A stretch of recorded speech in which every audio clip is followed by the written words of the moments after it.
নম্বর 1 মস্ক নম্বর 1 এর 3 কাজ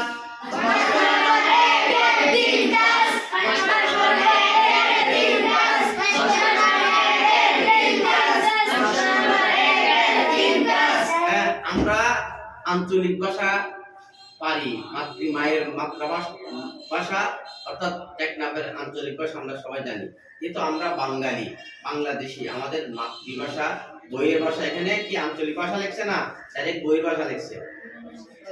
বইয়ের ভাষা আমাদের শিখতে হবে না? হ্যাঁ, বইয়ের ভাষাতেই আমাকে ক্লাস নিতে হবে, বুঝতে পারছেন? এটা খেয়াল রাখবেন।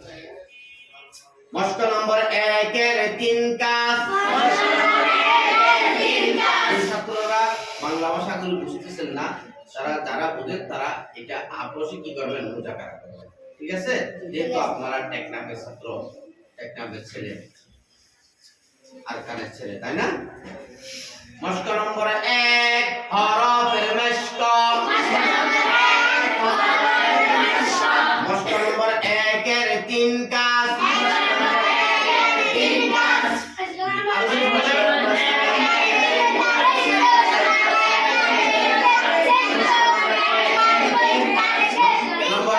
হরফের উচ্চারণ।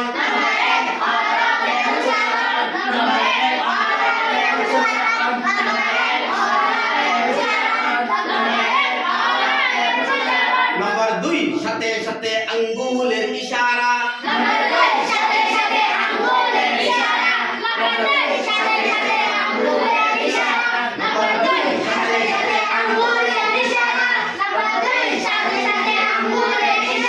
নম্বর 3 অঙ্গি ভঙ্গি মাতৃভাষায় বলা।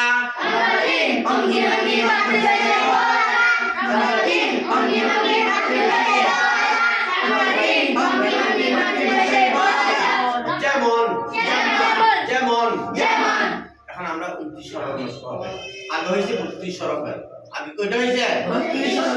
এখন কয় বড় করে হবে? 32। আবার বলতেছি, মস্ক নম্বর 1 হরফের মস্ক।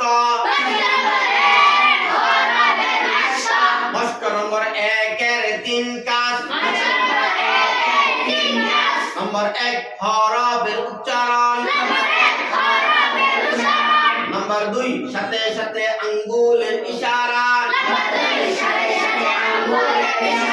তাহলে মুখে পড়বেন, আমার সাথে সাথে আঙ্গুলের ইশারা। নম্বর 3 অঙ্গি ভঙ্গি মাতৃভাষায় বলা। যেমন যেমন আলিফ আলিফ আলিফ আলিফ হামজা হামজা হামজা হামজা। আগে সিরিয়াল ছিল আলিফ বা তা তা, এইভাবে ওয়াও বা হামজা, তাই না? এন্ড আলিফ আর হামজা একসাথে চলে আসছে কেন? এই দুই হরফের মধ্যে টান নাই।